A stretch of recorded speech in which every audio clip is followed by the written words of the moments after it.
The hair-raising adventures of Sam Spade, Detective. Brought to you by the makers of Wild Root Cream Oil for the hair.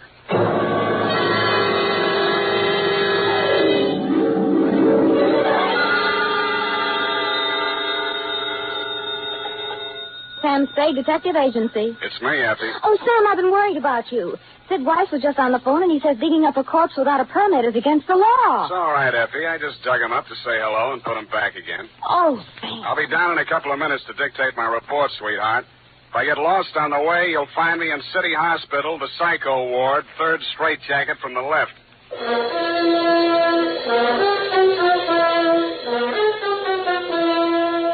Dashiell Hammett, America's leading detective fiction writer and creator of Sam Spade, the hard-boiled private eye, and William Spear, radio's outstanding producer-director of mystery and crime drama, join their talents to make your hair stand on end with the adventures of Sam Spade. Presented each week by Wild Root Cream Oil, the non-alcoholic hair tonic that will put your hair back in place again, grooming it neatly, naturally, the way you want it. Fellas, if a girl can spend half an hour under a hot dryer in a beauty parlor to look her best for you, certainly you can spend half a minute sprucing up with Wild Root Cream Oil hair tonic to look your best for her. Now, that's all it takes, and Wild Root Cream Oil grooms your hair neatly and naturally, the way girls like to see it. Besides, it relieves dryness and removes loose dandruff. There's not a drop of alcohol in Wild Root Cream Oil. It contains lanolin. So get the big economy-size bottle at your drug or toilet goods counter. And now, Wild Root brings to the air the greatest private detective of them all in The Adventures of Sam Spade.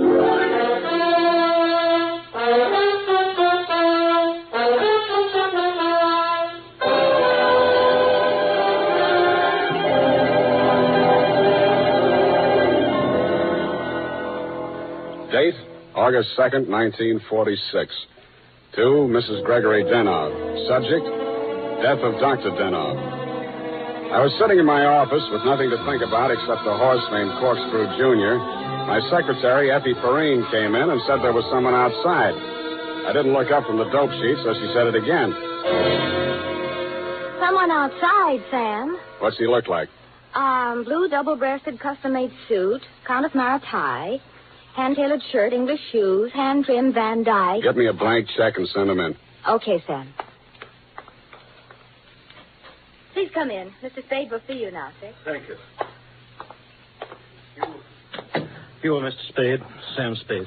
What can I do for you? I'm Dr. Gregory Denov, a psychoanalyst. I need your help. Lie down, doctor, and tell me all about it. I see you might also be noted for your sense of humor as well as your discretion. Who told you I was discreet? A man named Nicolaitis. Well, you tell Nicolaitis I think he's cute, too. What else does he say about me? That I can trust you with $10,000. Oh. Is this Mr. Nicolaitis one of your patients? No, he isn't. As a matter of fact, he's gotten possession of some private records of mine. Well, it's rather involved. Nicolaitis is shaking you down, and he picked me as the middleman, is that it? This is not an ordinary case of blackmail. Blackmail is blackmail, even if you do it in Technicolor. Well, as you may know, a psychoanalyst keeps a faithful transcript, a detailed record of everything a patient says during consultation, no matter how intimate or shocking. Yeah? This man, Nicolaitis, has managed to gain possession of a copy of one of these case histories. The patient is a very celebrated person, and should this material be divulged, it may have very serious consequences for both my patient and for me. Doctor, your best bet's the San Francisco Police Department. No, that's out of the question. Then I'm afraid I can't help you. Why not? Nicolaitis said I'm a private detective. When I take on a client, I take on his troubles. My job is to protect him, not to stand by and see him milked. If you want to hire me on that basis, I'll listen. Oh, I'm so tired. I must trust somebody. What can you do for me, Mr. Spade? Write me out a check for $1,000. Got a pen? Yeah. All right. You see, Nicolaitis figures that if I'm getting a cut, I'll have to keep my mouth shut. I'll spend it all the same. Here you are. Thanks. Now, what was the last thing Nicolaitis told you? That he would pick up the $10,000 here and deliver to you this file in question. Can you reach him? Yes. Call him. Tell him you've seen me. Tell him I won't do that kind of business in my office. Tell him to come to your house. I'll be there. What if he refuses? He won't. Tell him I have the whole $10,000. What time? How about in an hour? No, I'm sorry. We'll have to make it around 3 or... Oh, goodness, I'm late now. I really... That's a beautiful watch, Mr. Denov. Yes. Foreign? Yes. May I see it? My watch? Why, really, Mr. Spade, I'm very late. I have so many things to do, and I have to be at the Majestic Theater well before the matinee starts at 2:30. How are you going to see me at 3 o'clock if you're going to the theater? Oh, I'm not going to stay for the performance. Well, Mr. Spade, till 3 o'clock then. Oh, my office is in my apartment. The address is here on my card. It's the penthouse. Penthouse, huh? Okay, Doctor, I'll come formal. I'll wear the tops of my bathing suit.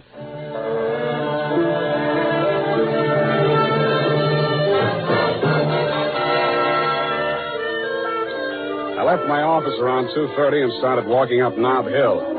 The Versailles Apartments, where Denov's place was, took up the whole 300 block, so I didn't have any trouble finding it. I stopped across the street for a minute to get my breath after the uphill climb, mopped my face, and started across. Just as I got to the middle of the street...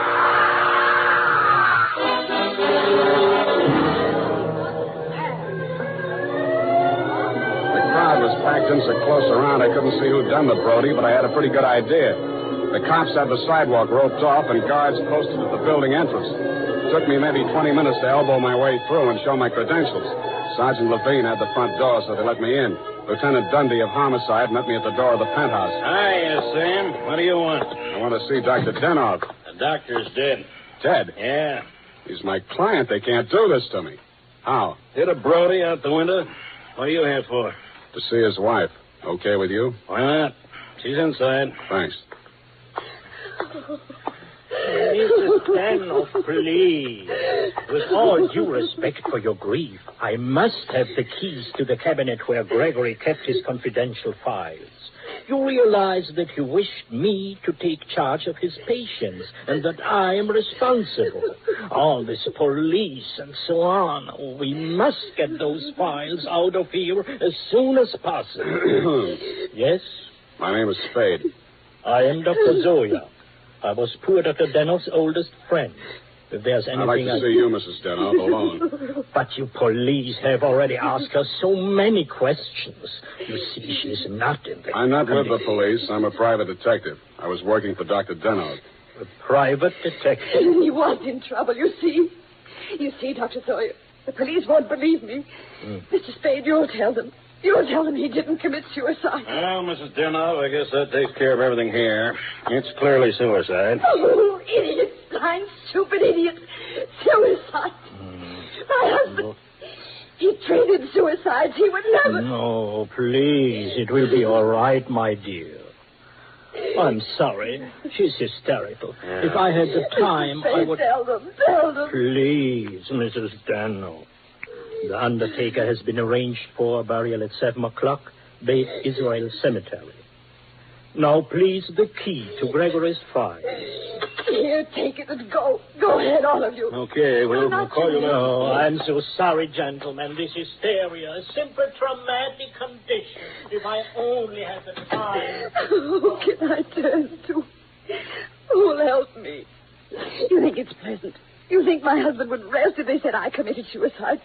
What shall I do? What shall I do? What shall I do?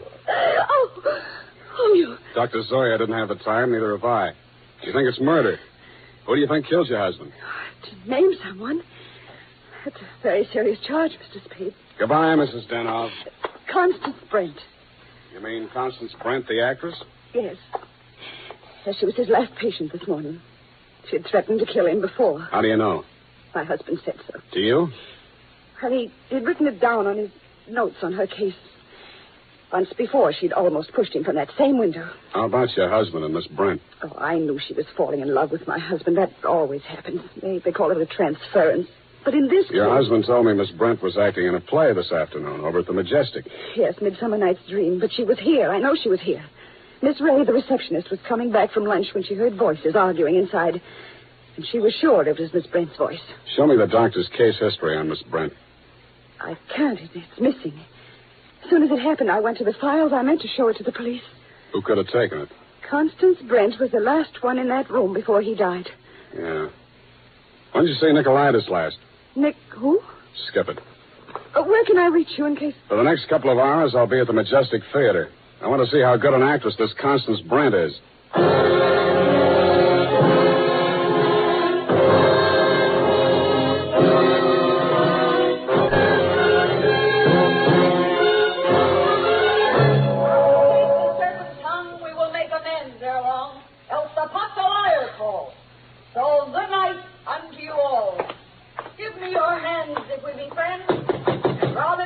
restore the men. Yes? This Constance Brent's dressing room? What do you want? I want to talk to Miss Brent. Well, you can talk to me. I'm her husband. So you're Mr. Brent. I'm Jonathan Wallace. She's Mrs. Wallace. Now, what do you want with my wife? I've come to tell her that Dr. Denov is dead. Are you sure? You tried falling from a 12th floor window sometime. Well, that's the best news I've heard this year. But I'm afraid it will be a shock for Constance. Maybe, maybe not. She was the last person to see him alive, as far as anybody can make out. Are you from the police? No, I'm from the insurance company. Claims investigator. What do you want to see Constance for? The policy wasn't made out to her, was it? No, made out to his widow. But she can't collect. Police say it was suicide. Oh, that settles it. This is the last time I take Titania. Stand around while Puck talks his head off. Who is this person? Darling, I'm afraid this is going to be a shock. This man is from an insurance company. Dr. Denov is dead. Oh, what a pity. What happened? The police say he jumped. His wife says he was pushed. She also says that you, Miss Brent, might have been the pusher. Oh, now, really, it's too absurd. How like a wife. What time did your play start this afternoon, Miss Brent? Matinee at 2:30, always. Always. And the late lamented Dr. Denov jumped at 3 o'clock. I didn't say he did. Doesn't this news, shock you? But of course. Do you think good psychoanalysts are easy to find? Looks like your next doctor will have to start from scratch. Your case history seems to be missing from Dr. Denov's files. Missing? No. What is it? Has a man named Nicolaitis been in touch with you? I've never heard of him. Chances are you will. Does he have Dr. Denov's notes on my case? Could be. This is frightful. Hot reading, huh? You seem to know this person, Nicolaitis. Get that file for me, and I'll pay you well for it. Just a minute, my lovely Titania. We don't know who this man really is. He might even be Nicolaitis himself. Let me see your company credentials. Now, what do you know? Somebody picked my pocket. My wallet's gone. I thought so. All right, you tell me who you are. I'll call the police. Oh, no, Jonathan. No police. Let's get off the merry-go-round. My name is Spade. You'll find me in the phone book under S. My office is open until 6 o'clock. And if a man answers, don't hang up. It'll be me.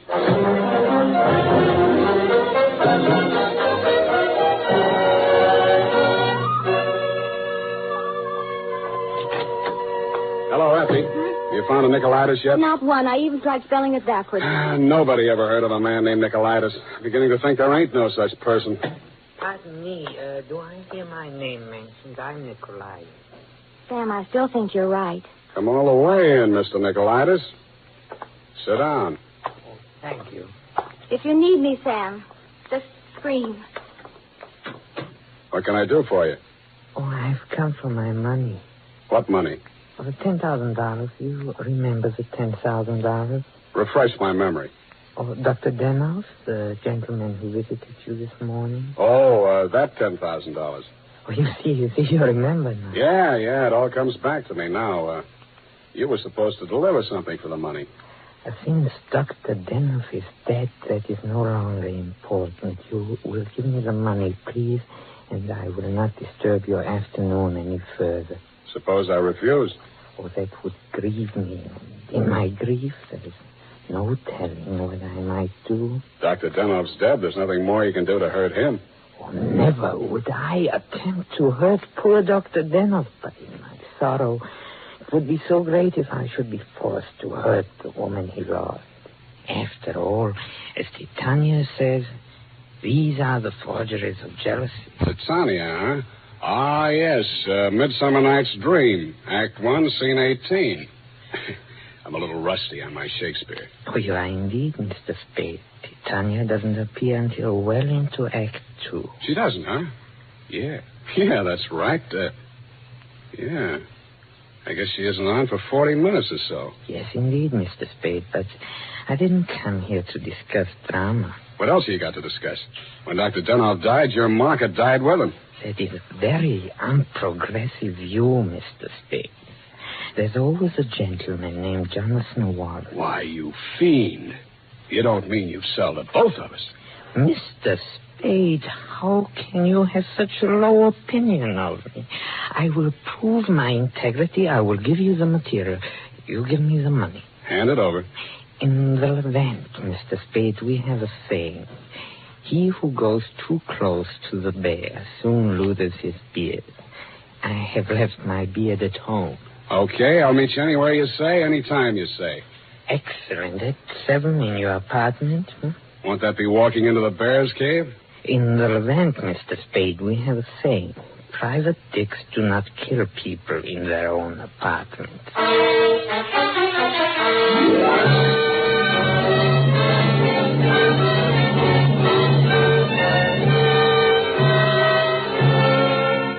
It was then 6 p.m.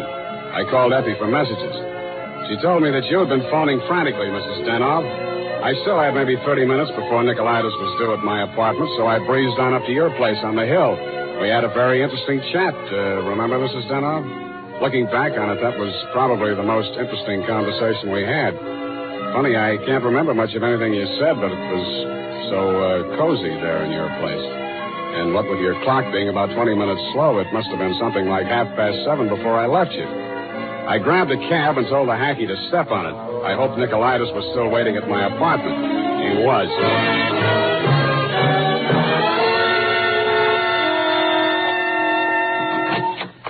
Mr. Nicolaitis, I'm sorry to be late.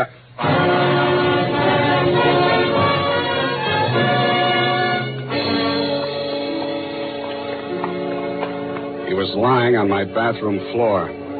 The little guy was looking just about as natty as when he'd been in my office, except that the beautiful silk scarf he'd been wearing was twisted into a tight noose around his neck.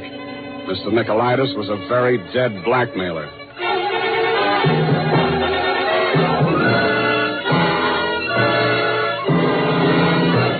The makers of Wild Root Cream Oil are presenting the fourth in a new series of programs bringing to the air for the first time the adventures of Dashiell Hammett's famous private detective, Sam Spade.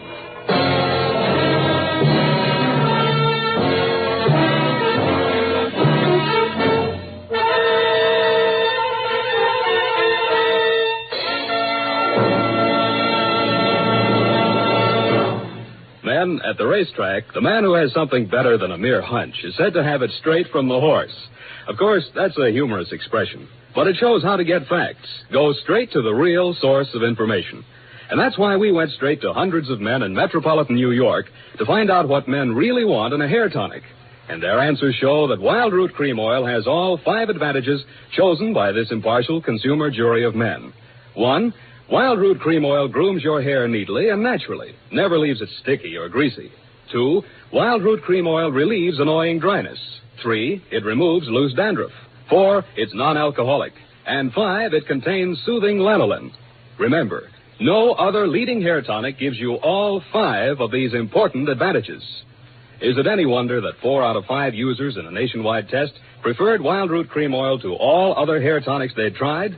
So next time you visit your barber, ask for Wild Root Cream Oil and get the big economy-size bottle of Wild Root Cream Oil at your drug or toilet goods counter.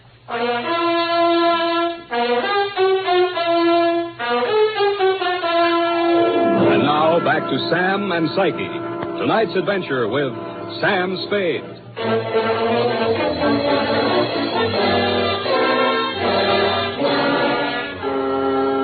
His eyes were open, and he seemed to be looking right at me as I bent over him. The finger marks in his throat were too blotchy to be of any use.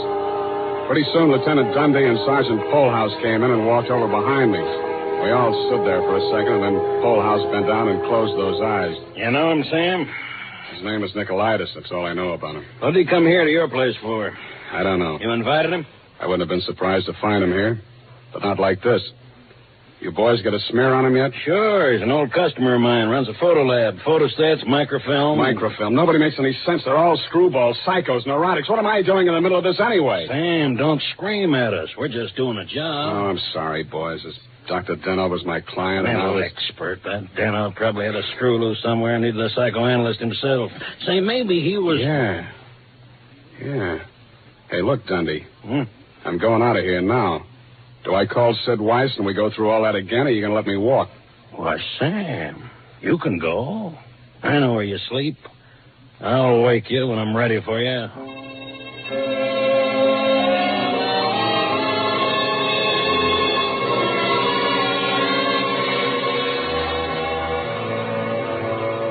Well, Mr. Spade? I want some answers, Dr. Zoya, and you're the guy who can give them to me. I'm listening. Just let the questions flow into your mind and do not try to repress any of them. Speak instantly, whatever... Okay, question number 1, without thinking. Do you think Dr. Denoff was a suicide? Well, I had not seen Dr. Denoff for many years. He had been my student in Vienna. I was his analyst, in fact. That's all very interesting, Doctor, but my question... Yes. Did poor Dr. Denoff commit suicide? I have reviewed all the material, manifest and hypothetical, and I came to the conclusion... No, it was quite impossible. You see, these paranoid... Okay, question number 2. Was Dr. Denoff in love with Constance Brent? I suppose I can now answer that question.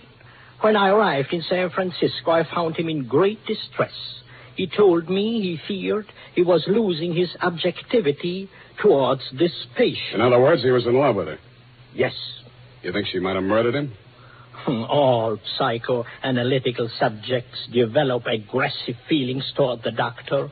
Nearly all of my patients have threatened me at one time or another. You don't say. Tell me, Dr. Zoya, you know anything about Jonathan Wallace, Miss Brent's husband? A violent type, almost psychotic. Yeah? How about you, Dr. Zoya? Could you have done it? That is a most interesting question, Mr. Spade. When I arrived here from Vienna without funds, dependent on the kindness of my former students, I must confess that I felt a certain antagonism. It disturbed me to realize that a man of my standing in the profession should be dependent on the goodwill of a younger and, I sincerely believe, less gifted man. However, I overcame this, and I didn't kill him. Yeah. Well, Doctor, thanks a lot. Oh, people. Truly a life study. There is no accounting. For instance, Dr. Denoff. He came to me only this afternoon with the strangest requests. Yeah? He gave me the gold watch which I had presented to him many years ago upon his graduation in Vienna. He had a patient waiting, and so had not much time to explain. Where is this watch? Please, I'm coming to that. He asked me to promise that I would have the watch buried with him if something should happen. That has been done. But Dr. Denoff just died at 3 o'clock. It is a Mosaic law that the deceased be buried before sundown. Thanks, Doctor. Thanks a lot. I hope I've been of some help. Doctor, you'll never know how much you've helped me.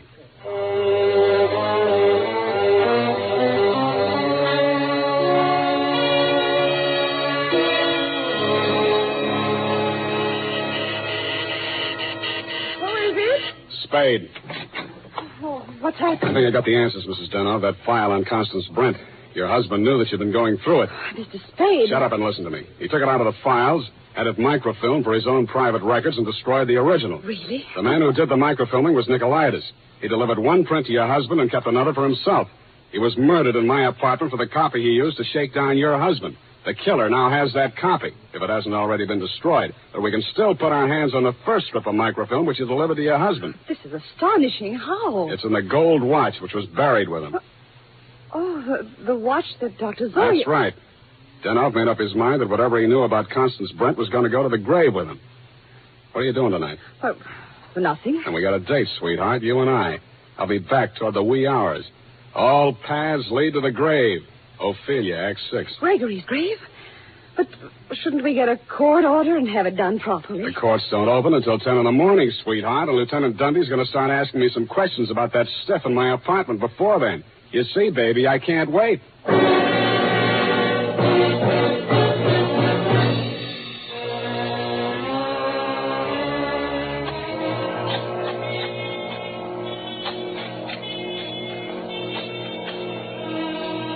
Mr. Spade, we shouldn't be doing this. If I'm wrong this time, it won't be wasted effort. I'll crawl into the grave myself and pull it in after.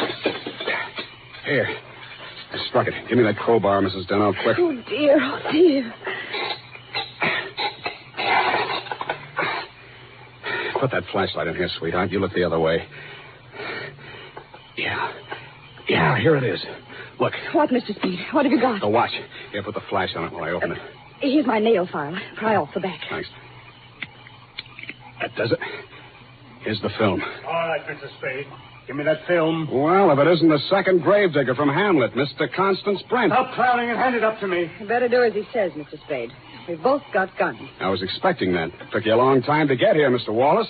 How did dear Constance make out as Lady Macbeth? Just give me that film. Stop being an idiot, Wallace. The cemetery is crawling with cops. Put that gun away before you drop it and break your foot. Come up out of that grave, Spade, or you'll stay there forever. Okay, Dundee. All right. Get those hands up, everybody. Go ahead, Dundee. Make the pinch. Okay.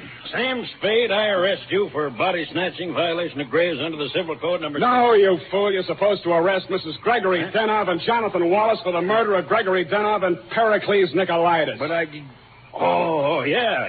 No, you don't.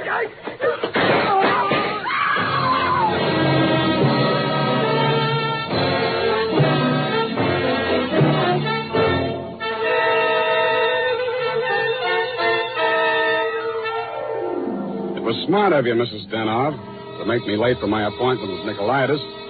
You did that so that Wallace could nail him in my apartment for the microfilm. You thought you could use that film to pin Denov's murder on Constance Brent. But after your late husband caught you tampering with his files, he added a few well-chosen words to it so that the film put the finger on you and your boyfriend, Mr. Wallace, in case anything happened to the doctor. So Wallace had to kill Nicolaitis. You weren't smart to push your husband out the window. That looked like suicide. You might have gotten away with it, Mrs. Denov, if you'd bashed your husband's head in with a bottle. That reminds me, Effie, pour me a drink. That all? Sign it, put a special delivery on it, and send it care of the matron to Hatchapee Prison. Go on, have one yourself. Oh, thank you. Here's how. You'll get used to it. Good night, Sam. Good night, sweetheart.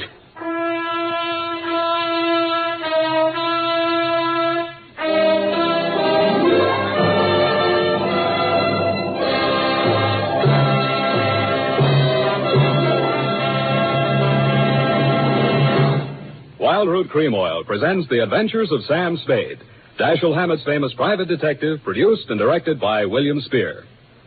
Then, on these warm August days, the sun beats down on your hair, may leave it looking dry and brittle. That's why, now especially, you need Wild Root Cream Oil. This grand non-alcoholic hair tonic has just what it takes for summer grooming. It contains lanolin, the soothing oil that's so much like the oil of your skin. Wild Root Cream Oil keeps your hair neatly in place, gives it the handsome, successful look that helps you get ahead on the job. And Wild Root Cream Oil removes loose, ugly dandruff and actually relieves annoying dryness. So tonight, take the famous FN test. Check your scalp. Signs of dryness or loose dandruff tell you need Wild Root Cream Oil right away. Sam Spade is played by Howard Duff. Fred Essler was Dr. Zoya. Lorene Tuttle is Effie.